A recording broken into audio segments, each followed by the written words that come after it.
Hello everyone, welcome back to my channel. IPOs have started coming back to Dalal Street after investors have become optimistic. But the way in which they are getting oversubscribed is a bit concerning to me. Firstly, let me explain what an IPO is with an example. Say there is a huge desert and a gardener buys a 10-acre plot in it. He works for years and converts the plot into a beautiful garden. Now he wants to expand his garden. So he will need money to buy more land and gardening equipment. He decides to sell 50% ownership in his garden. Now after the fundraising, he will own 50% of the entire expanded garden, while the remaining 50% will be owned by the people who purchase ownership. Now, let me ask you one question. Do you think the gardener who has worked so hard to build his garden is going to sell a part of his ownership at a low price? Definitely not. In fact, he will look for the best time to sell, that is, when the demand for gardens is the highest and people are willing to pay a high price for it. IPOs in the stock market work just like this. Promoters who have started the company come up with IPOs to raise money via equity shares. The shareholders then own a percentage of the company based on the number of shares they own. The money thus raised is used for expansion, working capital requirements, or debt repayment. Now, another question for you all. When the markets crashed in March, did any company come up with their IPOs? Not an investment recommendation, but if I exclude SBI Cards, whose IPO procedure was already over before the major crash happened, no other company came up with their IPO during the market crash. However, now the markets are going up. People have become optimistic and they think that if they buy stocks now, then they are bound to go up. So, a lot of companies are coming up with their IPOs. The reason is simple. During market crash, people are pessimistic and are not willing to pay the right price for a company.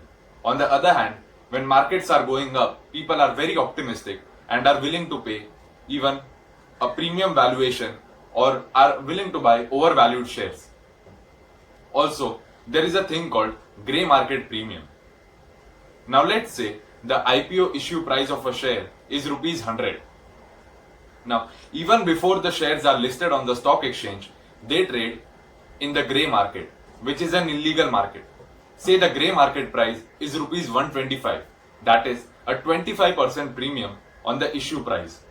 Now, it is very likely that when the stock actually gets listed on the stock exchange, it will get listed at the grey market price of rupees 125, giving the investors an instant gain.